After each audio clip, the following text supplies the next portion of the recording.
Hello there, Dr. Neptune here with Madonna. This is Madonna's first album, and I got this at a garage sale some years ago, so this is not my own from the time. At the time I had a cassette. I bought a pre-recorded cassette of this album. The year on this, 1983, and included some of Madonna's still greatest hits and best songs. So here I am, Dr. Neptune, and it's in late November 2020. I'm going to talk today about my collection of female solo singers from Madonna up to present day. And starting with that album I just showed you in sequence, I've got her second album, Like a Virgin. This is my own from the time, and so I've kept it all these years. Her follow-up, another huge smash.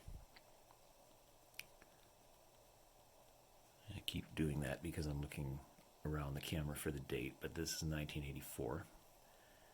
Alright, so Material Girl, Angel, Like a Virgin, all huge hits. Dress You Up, also produced by Nile Rodgers, the second album was, of Chic, who also produced David Bowie's Let's Dance, and a bunch of other things at the time. He was in Power Station, too, with members of Duran Duran. This is the 12-inch single from that album, Angel. And on the back is Into the Groove, which was not on Like a Virgin, but released separately as part of the soundtrack to Desperately Seeking Susan. And there's Madonna from that film. And then her third album is Like a Prayer. This too I had on pre-recorded cassette as soon as it came out. Loved it. Some more of her iconic songs on here, Like a Prayer and Express Yourself, Cherish.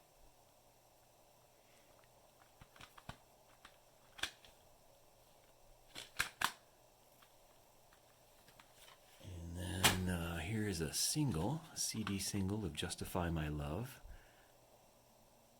1990 this is.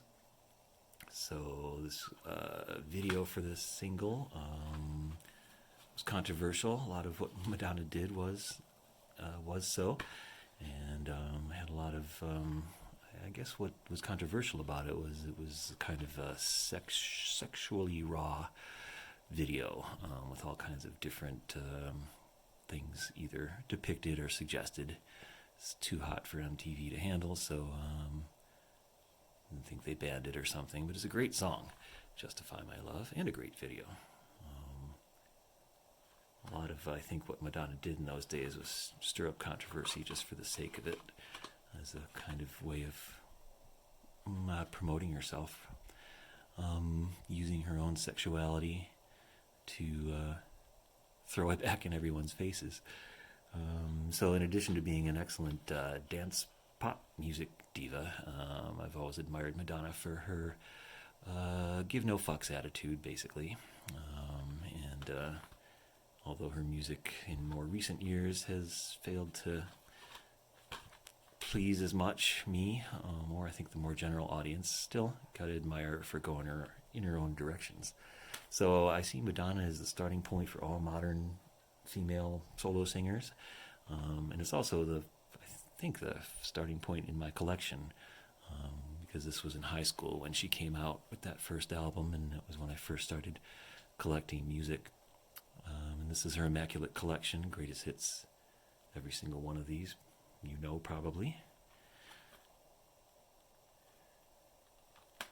And then her career took an interesting turn with the publication of her book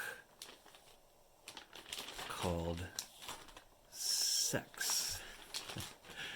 And this came out in 1990, I believe the year is.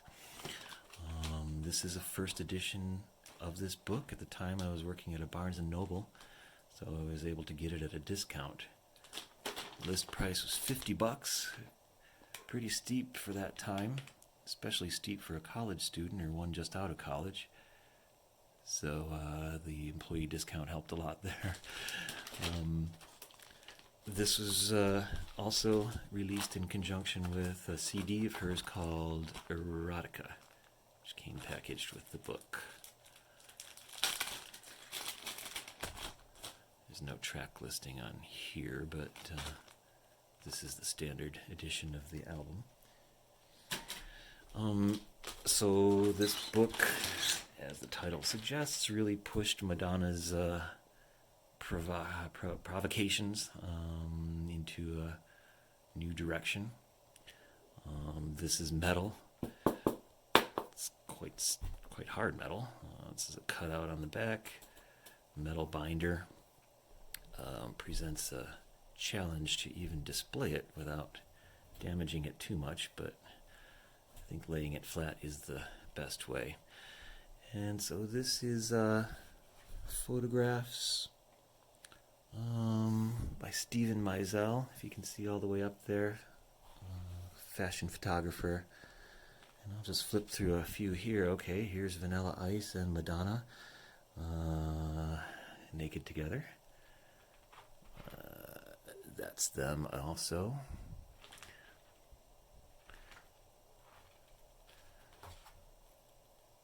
Isabella Rossellini there, Madonna's making out with. Really explicit stuff here. Alright, this is definitely not for children. Actor, I believe his name's Udo Kier. Big Daddy Kane's in here too. There's a male nudity of different types, female nudity. She really went pretty far with this. Hopefully I'm not... there's lesbian threesome going on there. I was going to say, hopefully I'm not breaking copyright laws by showing too much of this book, but this is for review purposes. I'm going to close it up here, and I'm pretty sure this book is long out of print. I don't know how much good copies of it would go for on eBay, but this is a true collector's edition, I think, and a very interesting part of my media collection. And then around that very same time, she released this, which is a very mellow collection of mostly ballads. She had a lot going on in these years. She was in the movie about the baseball players. This Used to Be My Playground is from that soundtrack. The title escapes me at the moment, but you know that movie with Rosie O'Donnell too. It's a really beautiful collection, actually. Huge contrast to the image that she shows in the book that I was just flipping through. I really like I Want You, her remake of the Marvin Gaye song. I'll Remember. It's really beautiful. Oh, there's I Want You, done with Massive Attack. Very cutting edge for the time. And some of her other big hits on there. And then in a few years after that, looking at the date, looks like around 97-ish, came a comeback of sorts, Ray of Light, her most popular album in some time. She'd also been in the film Evita, film version of Evita in those years, and I think won a Golden Globe for it. Ray of Light continued her work with electronic or like-minded musicians like Massive Attack. William Orbit was the producer for this album, a noted electronic musician, or co-producer, I should say. Madonna co-produced it. And great songs on here, like the single Ray of Light. Very atmospheric stuff. And also danceable. And I also have an edition of this album on a picture disc. I always like the way that she looks here in these cover images. Her face is lit up as if it were by the sun. So in keeping with the title. And then shortly after that came music. A few good songs on this one, the title track. What It Feels Like for a Girl, I liked a lot, and it had its own controversial video, which is this. This is a video single, DVD single, directed by Guy Ritchie, which was her husband at one time, film director. And I was looking through here. My recollection is a Fatboy Slim mix of this song. I'm not sure if it's on this DVD or not, but in any event, this is an interesting artifact from the time. And that's the last I have of Madonna. But as I see her as really the spiritual godmother or grandmother of everyone who came after, that's how I wanted to start this look at the rest of my collection. So besides Madonna, I think the other voice that was inescapable throughout most of the 80s and 90s was Whitney Houston. And she was amazing, and it was great that she was so active in those years. You literally couldn't turn on pop radio or MTV without hearing her. So this is her second album, this is from 1987. I think the first one came out maybe 85, so a couple years after Madonna's first album. But what do you say about Whitney? Just always great. And then here is her soundtrack to The Bodyguard. One of my favorite actors is Kevin Costner, and I loved seeing him with her in this movie. Some great songs from this soundtrack too, including, of course, I Will Always Love You. Maybe one of the most played songs of all time, or some statistic like that. I know it holds. This soundtrack might be one of, if not the most biggest seller. But a great film. If you haven't seen it, check it out. And then also this one, Waiting to Exhale, not bad either. About these four women and their friendship and man problems. Soundtrack is excellent. You see all these names here. Just big stars with great songs all the way through. This was somewhat of a comeback for her after maybe a couple years of not really big hits. This came out in 98, My Love Is Your Love. Really love that song, as well as Heartbreak Hotel. Some collaborations here too, Mariah, Carey, and others. And then here is what I think is an underrated effort of hers, or maybe not remembered as much, but it's The Preacher's Wife. Doing this because there's got to be some reason why they made the cover like that, but all it does is produce weird wavy shapes. Anyway, this is a remake with Denzel Washington and Whitney of an old Cary Grant movie, and Whitney sings a lot of there's a song on the other CD I just showed you, but a lot of these are kind of gospel songs or gospel influenced, and her singing is beautiful. And as I've said with parts of my collection, like from Elvis, where he sings gospel songs, it's not my first choice of any of these artists to hear that music, but they do feel it, and you can feel them feeling it in their singing. So these are great songs by Whitney.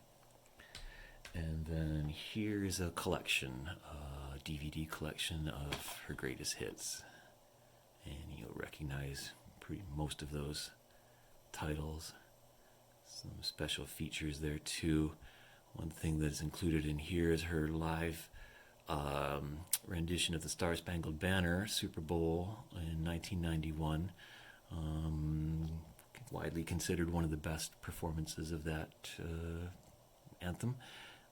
This was right in the middle, or I guess at the beginning, well, it wasn't that long a war. I was going to say the middle of the Gulf War, but there's a lot of patriotic fever happening in parts of the country then, so in part this was an expression of that. I've always had mixed feelings about this performance though, because as beautiful as it is, she's performing it at the Super Bowl, in which the one of the 4 consecutive Super Bowls in which the Buffalo Bills got their asses handed to them. So, yeah, never been one to dwell on those. All right, and then not to be forgotten in this time also is Janet Jackson. I love this 12-inch single of hers. It's the only thing I have of hers. It's Miss You Much, and it's from the Rhythm Nation album, which is a huge hit for her. Jam and Lewis were her producers for the first couple albums. Control, I think, was her first album. And just a great dance song by her. Okay, and then also starting out around this same time is the great Sade. This is a 12-inch single of Hang On To Your Love from her first LP, Diamond Life, which came out in '84. She kind of doesn't fit in musically with most of the other artists that I'm talking about here today, because even though she was really popular, and a feature on MTV and pop radio like the others, her music is different. It's not dance pop. If you know Sade, I would call it sort of a jazzy R&B influenced sound with other sophisticated sounds thrown in there. And she's still producing. Just recently came out with a new album, and it's instantly recognizable as Sade music. Sade is actually the name of the group, as well as her own name. And she's been with the same musicians, I think, for her whole career. And one of them is or was a husband or partner of hers too. So she's still doing it in 2020. But this is way back from '84. And she was definitely a big part of the pop music landscape of that time. She was on stage at Live Aid in the summer of '85 and put on an amazing performance. This is one of my favorite albums of anyone. This is a beautiful album of hers called Love Deluxe, and it came out in '92.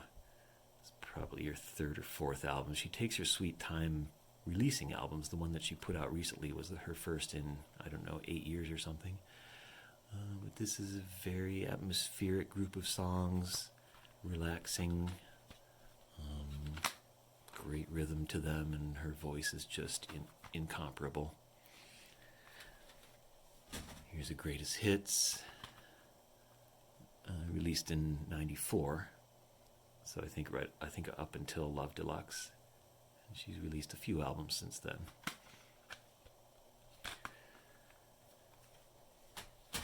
All right, and then also Mariah Carey, excuse me, was always everywhere, starting in the very early 90s. I think her first album came out in maybe 1990-ish. I used to have a lot more Mariah Carey, but she was one of the parts of my collection I liquidated, not for any critical reason, but because I knew at some point that I'd always be able to find her music wherever I wanted it once streaming came around, and I had a lot of her stuff. I kept this one, though, just as an artifact. It's a cover of Phil Collins' song, Against All Odds. And here is a DVD to go along with her album called Number Ones, which is the greatest hits album, of course. And you see all those hits here. And it looks like it might go in reverse order chronologically. But another amazing voice, the 90s, you would hear Mariah Carey and Whitney Houston and Sade all the time, everywhere. Here's Glitter, kind of a cult movie at this point. For years thought of as a terrible film, but I think maybe people are kinder to it now. It's definitely worth looking at, especially if you are a Mariah fan. So this came out in '01. Glitter. And I actually saw Mariah Carey. This is the program. It might have been around 98 or 9, I'm going to say. Not sure which tour. It was the one with this album cover, though. As much as I love Mariah now and then, this was not a great concert. It was in a huge basketball arena, and those are always bad places to see anybody. I never did see her when she had her residency at Caesar's Palace recently. But this was her at the time, and although she sounded great, you could hear her, but she was way too far away, and there were parts of the concert that were just absurd. She had this fake boxing match with this character here. I think we went by her. There's this dark-haired Mariah is named Bianca in one of her videos, and they kind of, there she is, there's Bianca versus Mariah, and there's this whole sequence where Mariah put on boxing gloves, she went out to a little ring in the middle of the arena. It's obviously some body double or model playing Bianca, and they had this dumb boxing match. So some artistic choices questionable there, but got the rainbows and unicorns going. So there's Mariah. And active and popular at the same time as Mariah is Toni Braxton. It's her first CD from 1992. Great singer of R&B ballads as well as dance-type songs. Those first 2 songs are big hits of hers. And the producers here, you see L.A. Reid and Babyface, they were the producers of the 90s. They worked with also Mariah Carey and Whitney and many others. Toni Braxton's got a nice low voice. Low sexy voice here. So here's her videos. Unbreak My Heart is one of her all-time classics, and You're Making Me High. Another sad love song from that first CD. So Toni Braxton active a lot in the 90s, maybe early 2000s. Not aware of much from her recently. All right, and then Jennifer Lopez came on the scene in a big way with her portrayal of and soundtrack to Selena, the Latina singer who was murdered when she was a young woman. It's a pretty amazing movie. I'm not sure exactly how faithful it is to the truth of history, if that could ever be known, but I'll just say Jennifer's performance is great, both singing and acting, and so I like this a lot. And then of course she went on to her career, starting with her first solo album, On the Six, featuring If You Had My Love, which was a great, really futuristic sounding dance song with an accompanying video. It was very cool. This one's Falling Apart. I enjoyed this a lot back in the day.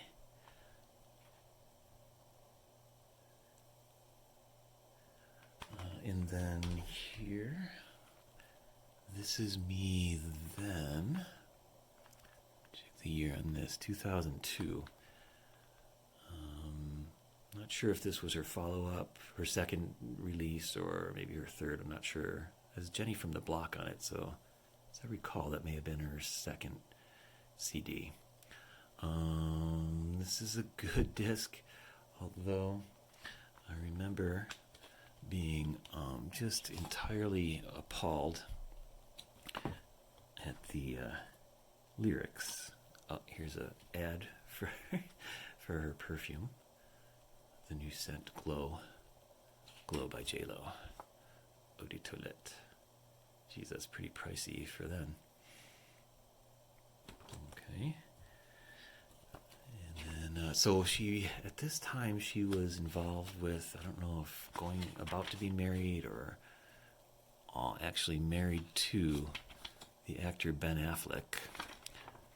And then from that proceeded the horrendous compound name of Benifer, which has been mutated in many different ways. Oh, here, yes, okay. Dear Ben, just, I can't, I can't even. There's some line in here. Oh, that's, of course, it's got to be him.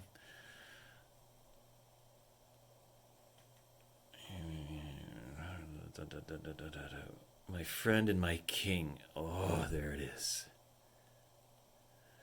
So, I can't not hear the lyrics, right?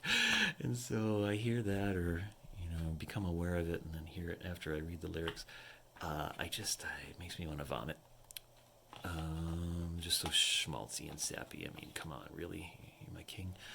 And so that's one of the reasons why I'm not a big fan of a lot of current pop music, because the words are just so stupid. And another reason why a lot of the pop music I listen to now is mostly in Korean, because then I can just hear the sound of their voices and not have to focus on the words. Not that they're all stupid, don't get me wrong, but I just found myself not being able to relate to whatever they were saying for a lot of these artists, including some of the ones that are about to come up. So what I'm showing you now is a video collection called The Real Me. This one came out in 2003. So there's a CD and a DVD. The DVD is, it's a compilation, so including Jenny from the Block, If You Had My Love, duets with LL Cool J, and so forth. She always made good videos. And then there's this too, Feeling So Good. Oh, this is just basically a single. I showed those out of order. I think so. It's got the video for If You Had My Love, Feeling So Good. These two enormously huge rappers were, both physically and in terms of popularity, they were huge at that time. Okay. And then we have Britney. Right, here's a greatest hits DVD, Britney Spears. And her first album came out, I believe, in 1999. So all of what I've shown you so far has been, in my mind, kind of a precursor to the teen pop explosion that Britney Spears was a part of, along with some of the other artists that are I'm about to show you, as well as some boy bands like not New Kids on the Block, they were from the 80s, but Backstreet Boys, NSYNC, they all kind of came up around this same time. So Britney's videos were always cutting edge and interesting. These are some, I guess those are album covers and single covers. And this was a career compilation up to 2004. And I don't have any other CDs of Britney's, but I just recently got this. This is a newly made, it's not from the era, but it's a picture disc vinyl edition of her second album called Oops, I Did It Again. It's a huge smash hit. Very interesting cover version of I Can't Get No Satisfaction by the Rolling Stones there, which I believe she performed at the Super Bowl, if I'm not mistaken. Some of these songs at the end, especially a song like Dear Diary, again, it continues my dissatisfaction, even at the time, with the lyrics of these songs. They let Britney write a song, which is great, but the song was written by I guess a 16, 17-year-old girl, and has all of that complexity. I'm not the audience for it, I get it, but still, not something I ever wanted to hear twice. But visually, of course, Britney is extremely influential and important in this whole modern era of pop music. And also, she does have a lot of great songs, unlike Lucky. Or, no, Lucky is one of the great ones. Dear Diary is one of the bad ones. So, so that's why really I don't have any other recorded music of hers, because I figured out quickly I wasn't about to listen to her a lot.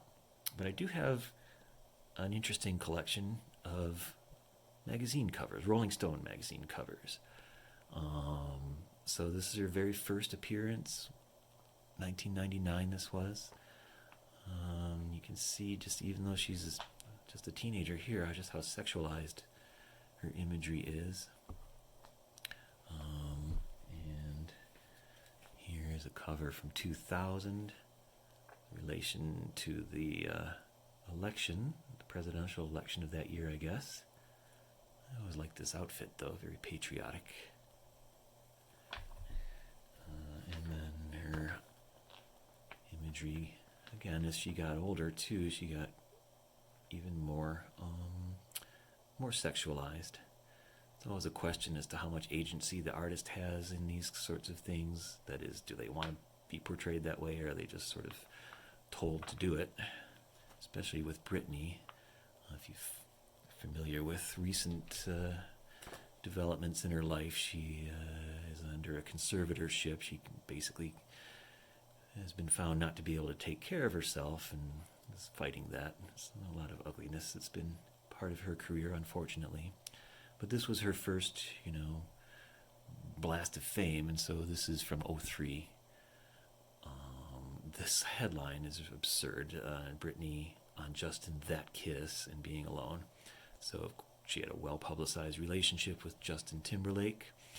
And That Kiss is a reference to being kissed by Madonna. I think it was at an MTV Video Award or something during a performance.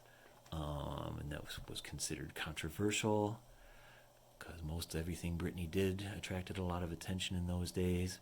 But what no one ever really paid attention to at the time, and if anyone remembers this today, they don't remember this part of it. Christina Aguilera was part of that too. And Madonna also kissed her. No one ever said anything about that, though. And I think it was because, in part, Justin Timberlake was in the audience, and it was supposed to be some sort of, message in code to him. Who knows? It's all stupid. But that's what that's about.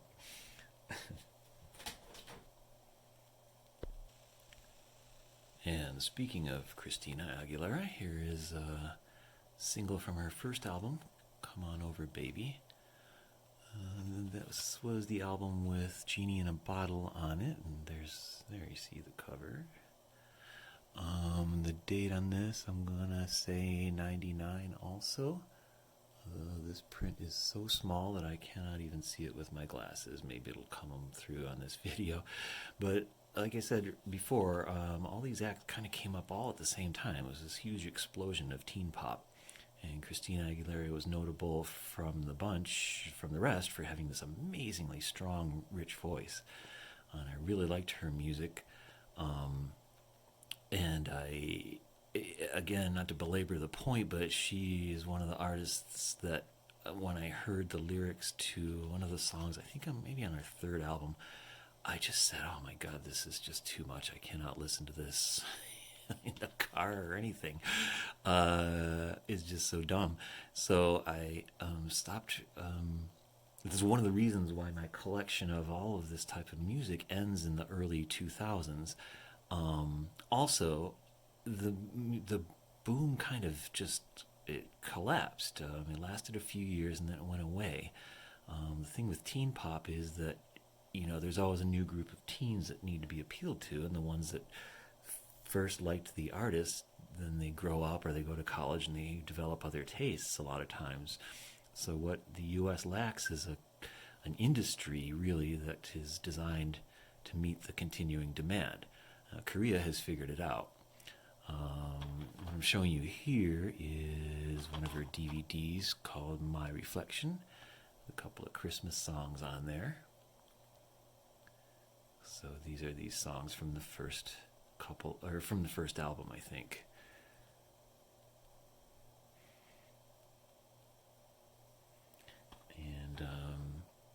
then, like Britney and other artists, she got more intensely sexualized in her imagery very quickly. Not that this image is particularly so, but just the dark hair alone. And around this time, she released a single called "Dirty" with Redman from, I'm not sure which rap group. Also with Little Kim. Got a lot more raunchy, a lot more explicit in the way that she dressed and danced and everything else. Let's see what this is. That's pretty tame. But this is a DVD of a concert, I believe. Yeah, live in the UK from around that time.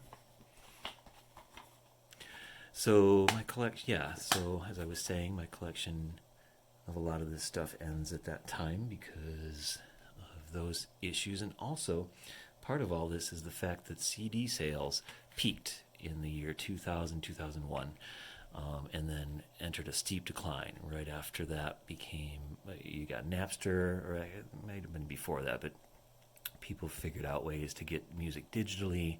And then when smartphones came along several years after that, that was kind of the end of the CDs. I just looked it up out of curiosity, and then around the year 2000, sales were over 900 million in the U.S. of CDs. Last year, in 2019, sales were under 50 million, which is still way more than I had expected, really, but way less than it was at its peak. So those are some reasons why my collection looks the way it does. And now I'm going to show you an anomaly in my collection, in the sense that Mandy Moore is the only artist whose music I have that I also have autographs of. I have autographs in other genres and other parts of my collection, like Star Trek. I have a lot of Star Trek pictures of actors who autographed their pictures to me, and I've got those around my house. But Mandy Moore, of all artists, is the only one that I have actual autographs of. Mandy Moore is best known now, I guess, for being an actress. I was on a really popular TV show that I had never have seen called This Is Us, I think. And in some ways, her pop music career is almost a footnote, I think. Maybe even not known to her current fans of her work as an actress. But nevertheless, she was part of the pop landscape of the late 90s. And I loved her. I loved her music. This was her first album called So Real. It included the hit song Candy. I think she was only about 15 when she did this music.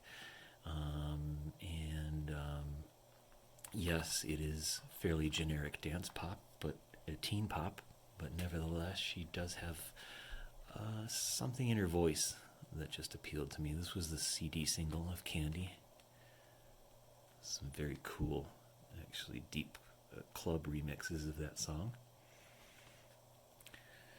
And then here is her follow-up second album called Wanna Be With You. It's a special edition because there is special CD-ROM content on here, which I didn't attempt to put into my computer now for fear of crashing it, but at the time that was fairly advanced.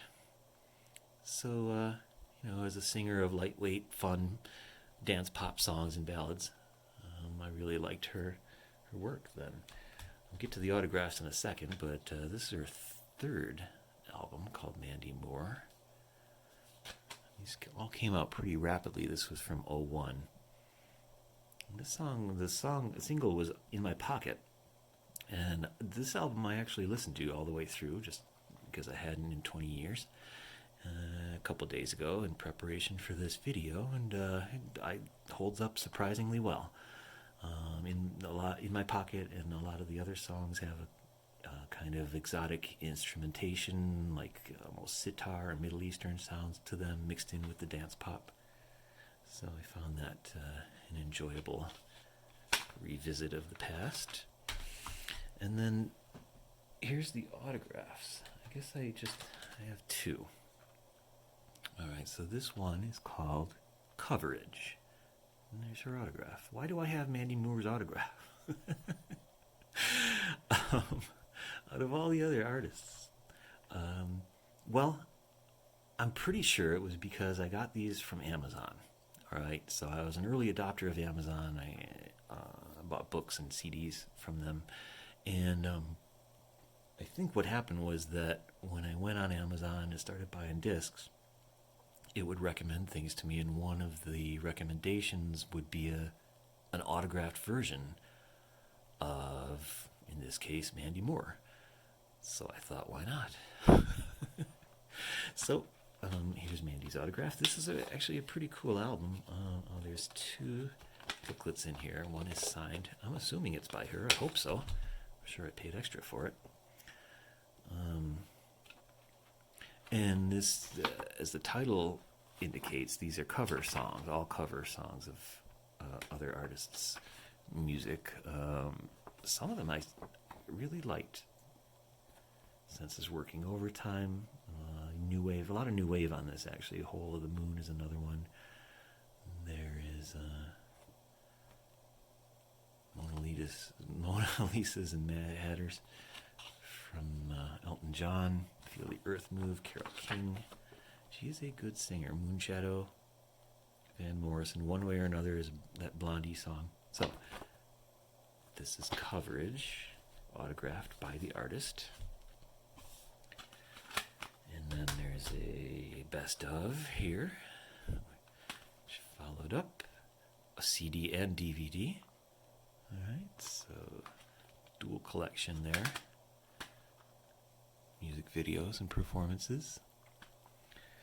And then this is the second Mandy Moore autograph I have, Wild Hope from 2007. This one was a bit more of a folk or country influenced album. Still pop. But, hey, I had an owl that looked just like that. Holy cow. Wow, that is weird. Anyway, that owl recently died too. He fell off his perch. Actually, I believe he was pushed off by the landscaper and developed a hole in his head. Crazy. Yes, so this was Mandy Moore's last release for a good 10 years or so. She has recently released other music, but I haven't listened to that. And I'm pretty sure she's committed to mostly being an actress now. But a weird little detour through my collection and all of the things that I have of all the artists that I love. The only actual autographs I have are of Mandy Moore. And here's her video collection. Also of this time, of course, Jessica Simpson. This was a great song from her first or second album called I Think I'm in Love with You. It's got a sample from it of a song that I can no longer remember.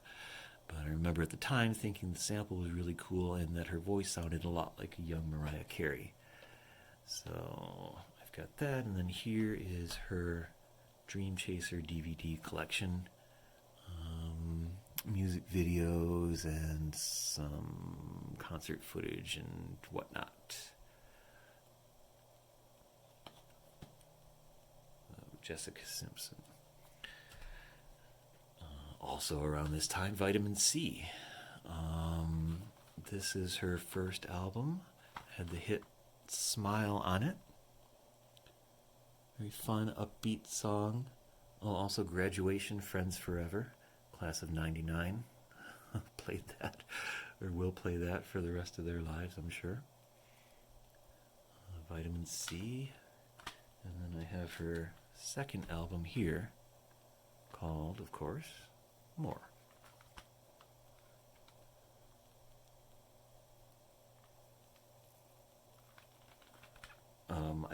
I honestly haven't listened to this in over a decade, probably. Although, no, that's not true. I did listen to Smile and Graduation the other day. But this one, for sure, I haven't heard in a long time. But I remember liking it. I remember liking Vitamin C's cheerful, kind of upbeat sound and voice. No idea what has become of her. But that follow-up album, let's see the date,